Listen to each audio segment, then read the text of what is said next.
Welcome to Delightfully Dysfunctional, a podcast about navigating the emotions of the human condition and the challenges that come with it. I'm Kaylani Persian Mason, a psychotherapist and life coach with James Timmons, an ever-curious human. This is not a replacement for mental health therapy. Please seek out mental health care if that's what you're needing. This is an opportunity for self-healers to dive deep and understand more about themselves. Welcome back to Delightfully Dysfunctional. I'm Kaylani, and this is James. Hi. And today we're going to be talking about simplicity.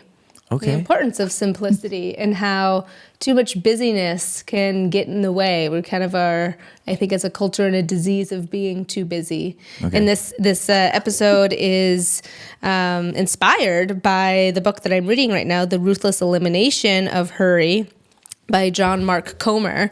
But I had this really lovely girls' weekend in Arizona with friends from all around the country from that training that I attended. And we just formed this like beautiful sisterhood.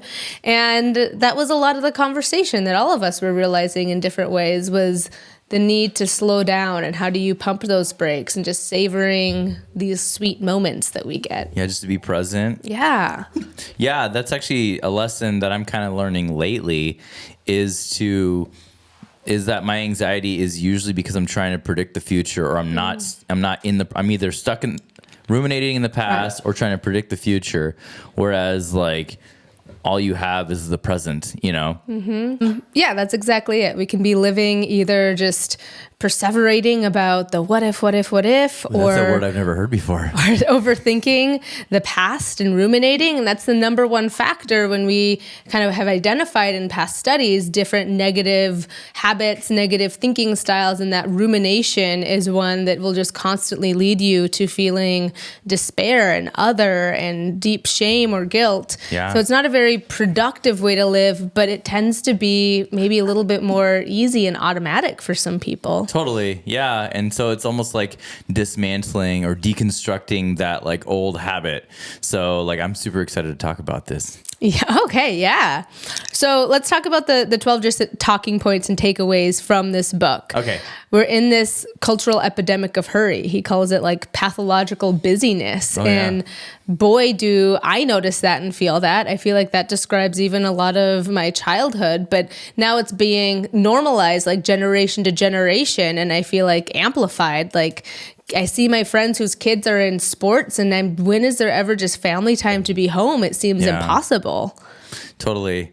Yeah, I definitely feel the effects of hurriedness when I'm driving.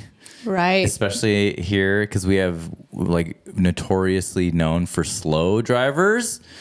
And I cannot handle it. I'd say probably 95% of the worst things I've ever said in my life are when I'm behind the steering wheel. You've got some road rage, James. Yeah. I don't know if I've ever been in the vehicle with you. I'm scared now. I'm prepared. I'm pretty tame when somebody's in the car with me, but if somebody like bugged my car and could hear me, I say some vile things. Vile. Yeah.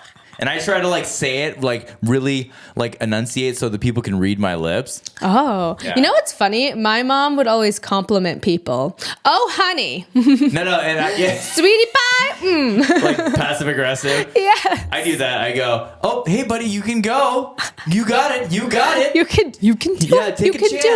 Take a chance. You got it. But then I follow that up with like, you idiot, stuff like that. I'm surprised you don't have all those like nasty bumper stickers all over. That's not your style. No, I don't want to.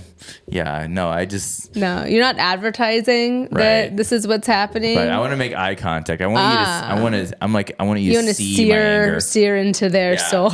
Oh my gosh. Well, that isn't recommended in this book. Yeah. Fix me.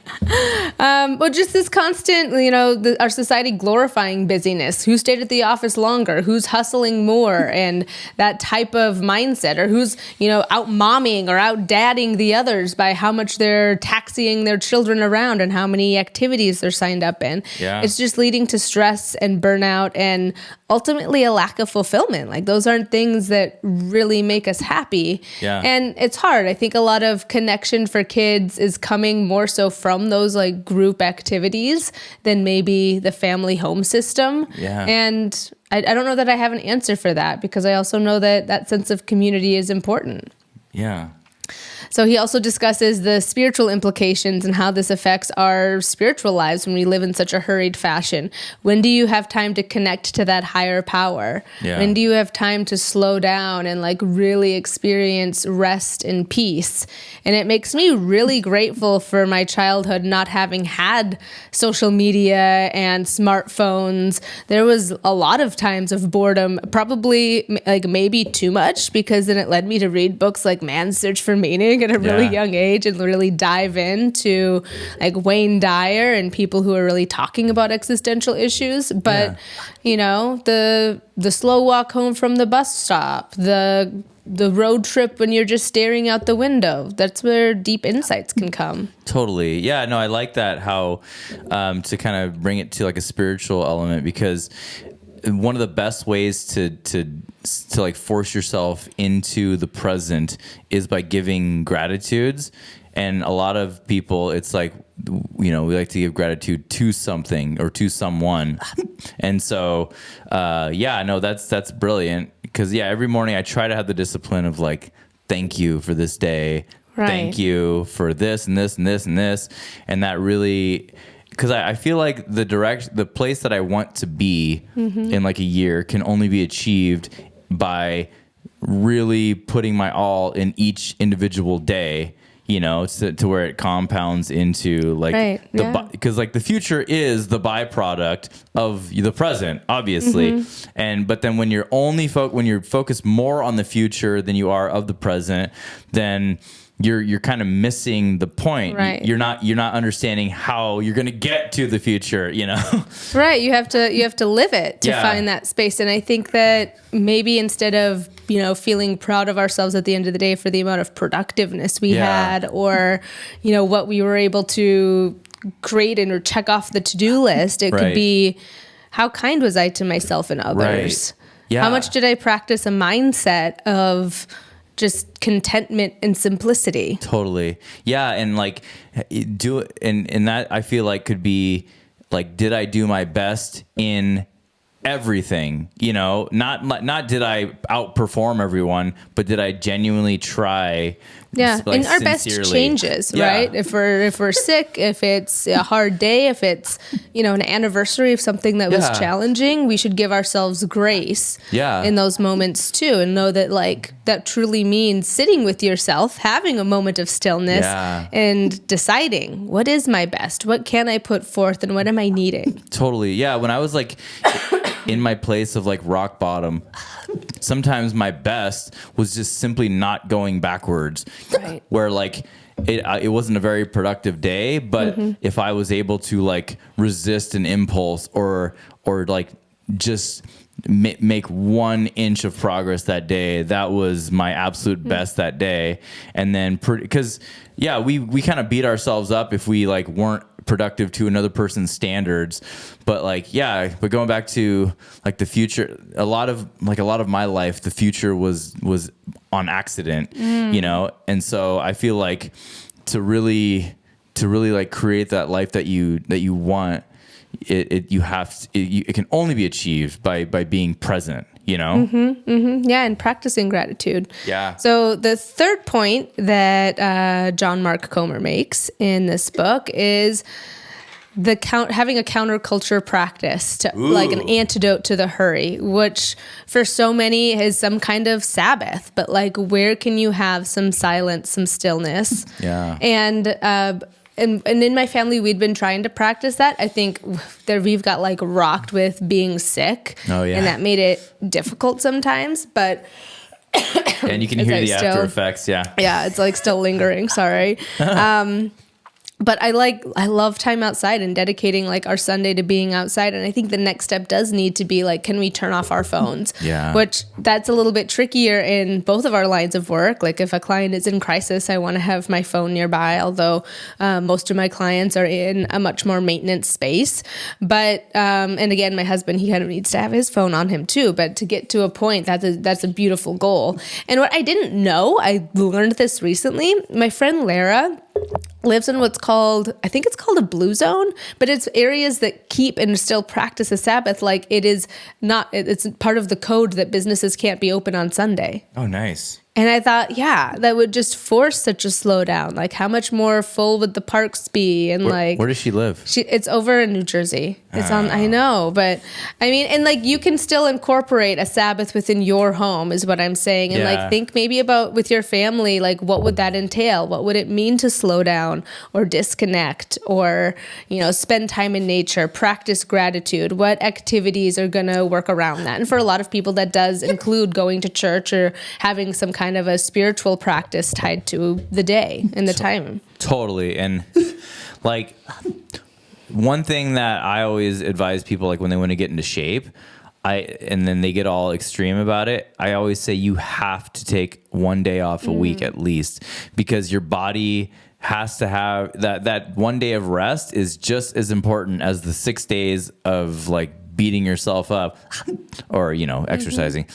So that's actually scientifically proven that a day of rest once a week is even there, because there's been times where this part of my life, I have such a respect for like the need for rest. There have been times where I don't feel like resting, but I just make myself like take it easy, because I know that a lot of us in the capitalistic worldview and like our need to just grind it out every moment, like we glorify never ever resting, but like we have to like just you have to like you can't talk yourself out of it. You have to just say it's okay that I'm resting. This is good for me. This is good for everyone. So I'm just gonna make myself rest. You know? And I think then changing the language in your mind, where for some people they might say to themselves, "Oh, I'm being lazy," or maybe that was something that was told to them when they were a child and they were resting. Like my mother is someone who just can be. I think she's starting to slow down, but is in like a constant state of busyness and is always like juggling so many plates. And I just don't think I've ever had that kind of energy to like manage that much going on. And I don't think that it's done wonders for her stress level either over the years. But this has to be a divergence from what society has taught you, or maybe even what your family has taught you, but within balance. You know, I'm not saying like be lazy. I'm saying maybe you need to pay attention to what your body is needing, and also recognize that there's so many joys and gifts in that stillness too that can be found. It was so sweet and like needed. Got back from my trip on Sunday, and I took Monday off so that I could catch up on some things and spend time with Priya. And all she wouldn't let me get out of her sight. She just wanted to cuddle all day. And that's not normal for her. She's usually always on the go. And I had plans of what I was going to do and accomplish. And it felt so nice to just kind of accept the rest that I realized I needed too. Yeah. And it was a little gift. But how often are we like allowing that, or maybe even like viewing our children's need for rest in the right light? Totally. Yeah. I think that like extreme work ethic, where always just working because you convince yourself that you're lazy if you stop working. I feel like that comes from a place of fear, because like if you look back at like the Great Depression, like people after the Great Depression became so like such hard workers. They never stopped working. They never rested because they had that huge fear that they had all experienced of like, I don't want to go back into poverty, you know. But then even then, like they should have spent one day resting, because I feel like rest comes from a place of love, you know, like it's love. It's a very self-loving thing to do. I mean, if you take 4 days of rest each week, then, you know, you might have a little bit of a problem with. I think I'm just fully in belief of balance. So I've also talked about like the disease of getting overly distracted. And that's actually our next point, because we want to make sure we get through all of them, James. Okay. Sorry. There's just technology and distraction, and this like constant need to be connected in that way actually dissolves so many, like the fostering of real relationships in this hurried lifestyle. Like there's not a moment to just be present. So like when you're in line, how often are you reaching for your phone to like pass the time? Yeah. But like we grew up in an era where when you were in line with someone, like conversation sometimes organically happened, Yeah. and you would like smile and chuckle about something that you had in common. And although that small talk might, creep some people out or make them uncomfortable, we've also kind of become desensitized to our own little bubble and not realize that that's also like, that's when you see someone's humanity. Totally. So I think that we really have to pay attention to the role of technology and how it's, caused us to immediately have less stillness, less simplicity. Yeah, that's true. Like we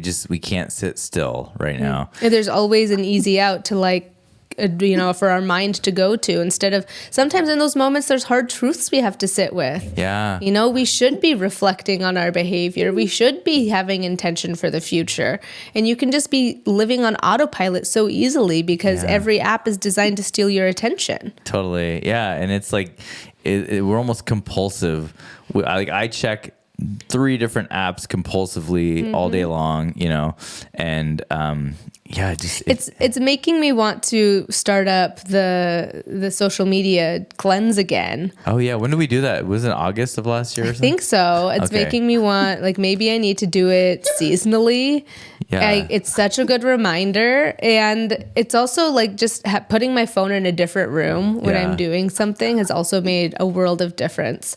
Yeah. Because again, we can just compulsively and automatically pick it up, and then like, oh, what are the top ways that I've done that before, and I'm like, I don't even remember opening this app. That's not what I meant to do. Well, how many times have you gone to grab your phone to check the time, and then you grab it and you put it down and you didn't, and you're like, oh gosh, what time was it? Like you never actually checked the time because you're just so quick to the apps, Right. I've done that so many times. And I mean, that's where we get a dopamine hit. So we're just like rats in a cage. How quick can we get to like that hit of dopamine? Right. And we're also, wise enough to try and adopt different habits so that isn't our go-to, because that isn't where like the spice of life is at. Yeah. We already talked about rest and renewal, just like physically, but also, again, accessing a spiritual component. And for me, that's a lot of the work that I do is like, I love infusing. Influsing? I love infusing.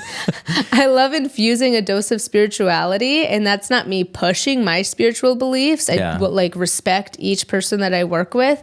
But I just think that belief in something is a really important aspect of mental health. For sure. Yeah.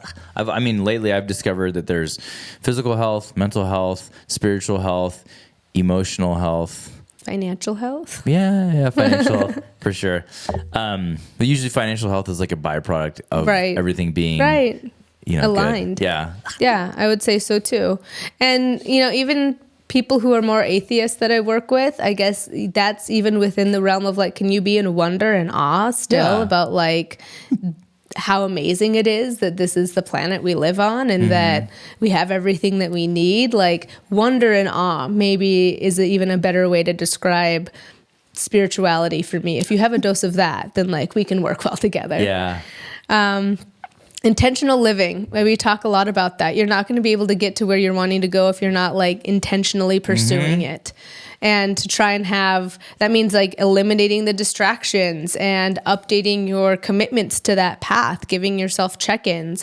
So for me, like this podcast has really helped a lot of that. It's an automatic check-in with, am I living in alignment with my shit? Like, am I following that? Also being a therapist, I was always wanted to be a therapist who like walked the walk and talked the talk, but to really push yourself. And I'm in constant pursuit of like, where can I grow, but where can I also appreciate my growth? And, where intentionally am I wanting to go? What do I need to pay attention to? Yeah. Because I think I came from a place where I was really craving distraction. And I lived a lot of years in a space of wanting to distract or disassociate. And to break free from that and really be living is such a gift, but we gotta make sure that others are joining us along the way. Absolutely. Community and relationships. Yeah. Again, like I feel like there's a lot of people who are feeling loneliness and lacking community and relationships, but it's more difficult to make time for that depending on how much you're on your device and it's taking you away. maintaining boundaries and healthy boundaries with people. That's to protect our time and our energy. Yeah. It's so easy to say yes to every opportunity to do something, and then all your time is going to be gone. Yeah.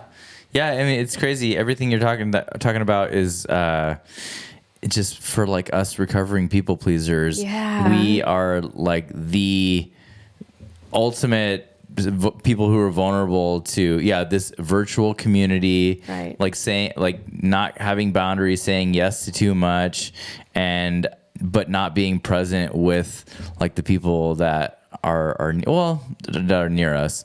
But I used to think I was an like fully extroverted person because I was like always wanting to be around people. I think I was just so like starving for having that for a long time. Yeah. But I'm finding so much joy and enjoyment from being alone and having that quiet time, and realizing I'm in this season of really realizing, I have to carve that time out. Like it is a sacred bubble of time or it won't happen. Yeah. And that's a harder discipline, but that's where I'm at right now. And when I've mastered it, I'll tell you guys. And mastered it for me means that I'm okay when there's an oops. It doesn't mean perfection, but to have the practice and the intention really dialed in.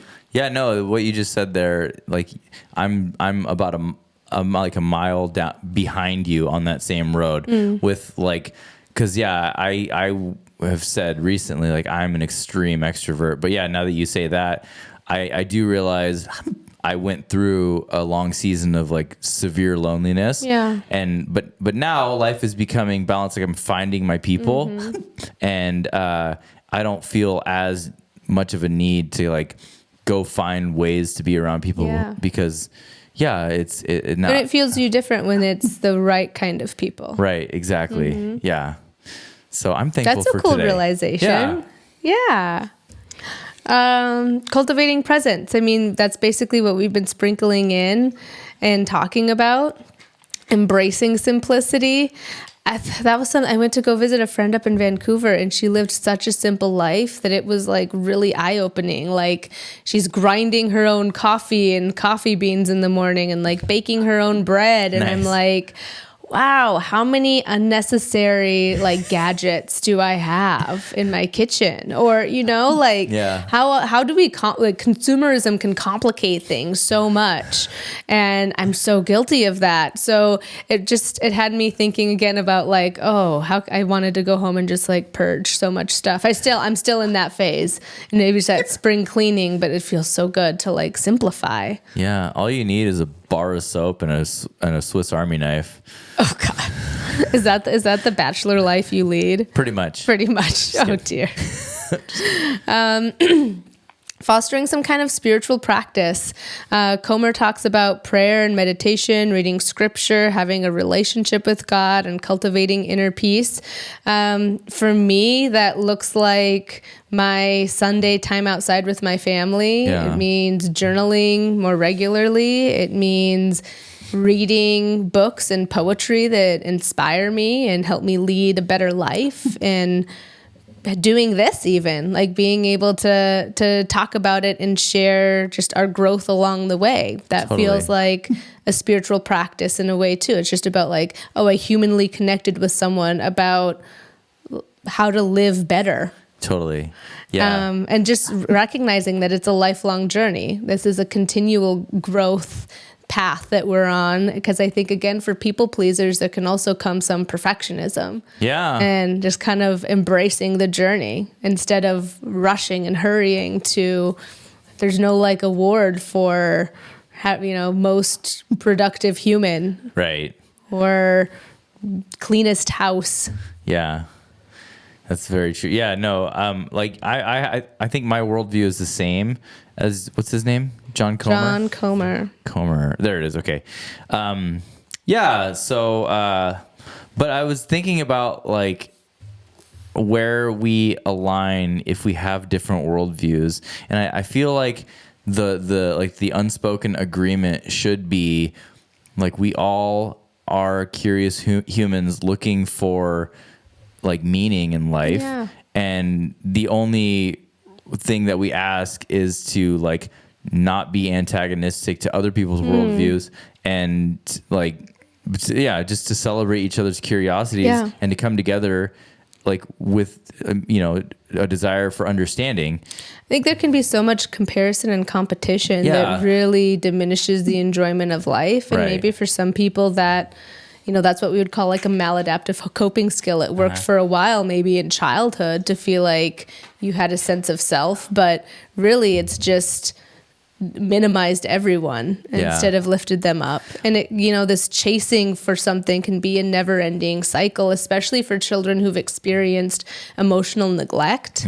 It can feel like there's this constant striving and like, it's always still a chase for like mom or dad's approval. And sometimes that's really subconscious. Yeah. But we also end up oftentimes marrying or being in relationship with people who mimic the same qualities of a parent who wasn't really there for us emotionally, to try to have a different outcome. And it just feels so familiar, even if it's unsafe. Yeah. So it's just, I think we can be in such a burnout culture, and it's important that we practice things that mitigate that negative self-talk. And I think it's so fun to realize throughout history, there've been so many reminders. Like, this is not anything new. Yeah. Me and my like Minnesota Midwestern accent, I feel like I mispronounce everything. Okay. Lao Tzu, nature does not hurry, yet everything is accomplished. And I think that that's a good reminder. Yeah. Like nature, like it happens on its own time. Oh, that's a beautiful statement right there. One of the most profound like things in my own journey was like, do you know how redwoods are formed? No. So like the redwood pine cone is where all the seeds are. And the only way a redwood pine cone can germinate is from a fire. Oh, wow. It's so strong that the seeds can only be released from after a fire, and then from those seeds comes the largest living organism on planet Earth. You know what I mean? Wow. And then like there's a whole forest of redwoods in Northern California that I highly recommend. And so just thinking about that, like it's kind of like a phoenix from the ashes. Going through a fire, but and when you're in the fire, you don't believe that there's any possibility of new life after this, but nature shows you that not only is there a possibility of new life, but the most new life on planet Earth, the redwood. So we need to trust this process of growth that we're all in as humans. And sometimes there's a dark night of the soul. Sometimes there's, having to face your shadow, face parts of you that need to be shed, really. That can be hard, that need to be burned away for you to become who you're meant to be. Yeah. Those are really hard pills to swallow when you're in it. But boy, it feels good to give support to people who are in that space. Yeah. Because we've been there. Definitely. Yeah. Yeah. I found this poem this morning. I feel like it was really fitting. This is from Young Pueblo, The Way Forward. Oh, yeah. Next time you think of yourself harshly or want to force yourself to grow, remember that the only way to move forward is organically. You are nature, and nature cannot help but flow at a genuine and unhurried pace. If you really want to speed things up, set goals, walk toward them without attachment, and peacefully align with actions that feed your inner harmony. Yeah. See, the thing about nature, it may be slower than we'd like, but it's relentless, and it's unstoppable. So yeah, that's beautiful. Thanks. Yeah. And it moves around those obstacles, plants will grow around a bicycle leaning against it and like a weed in the asphalt. Yeah. So that's you. Yeah. You're relentless. You're unstoppable. Yes. Oh, I love it. Thank you so much for listening, delightful humans. This is an exciting month for us. It's May 1st today when we're recording this. Yeah. And this month is Asian American History Month and Tourette's Awareness Month. That's right. And Mental Health Awareness Month. And it's my birthday month. Yay! So it's a celebration, y'all. Yeah. And we'll be sprinkling some of those topics into this month. today it's really tips for healthier living, for better mental health. And I would love for you to find ways to embrace some simplicity into your life. Is it intentionally putting your phone in the other room to do some journaling or to meditate? Is it charging your phone in a different room? Is it adopting a Sabbath and finding ways to reconnect with nature or find your own spiritual practices? Yeah. Whatever it is, we invite you to be curious. Yeah. And please tune in to our YouTube, where we're also doing therapist reactions to music videos that are there to inspire and have discussions around mental health. It's been so much fun, so I'd love for you to join me over there. And if you're wanting to work with me, I am going to be contacting people who've been reaching out and sharing some of the new programs that I have that will be coming about. I can't wait to share more with you, maybe even in a week or two. So I've been developing those things and making sure that I get lots of training, and I'm just really excited to share those offerings. So thank you so much. You can find me on Coach Kaylani, and I'll see you in the next one. Bye-bye.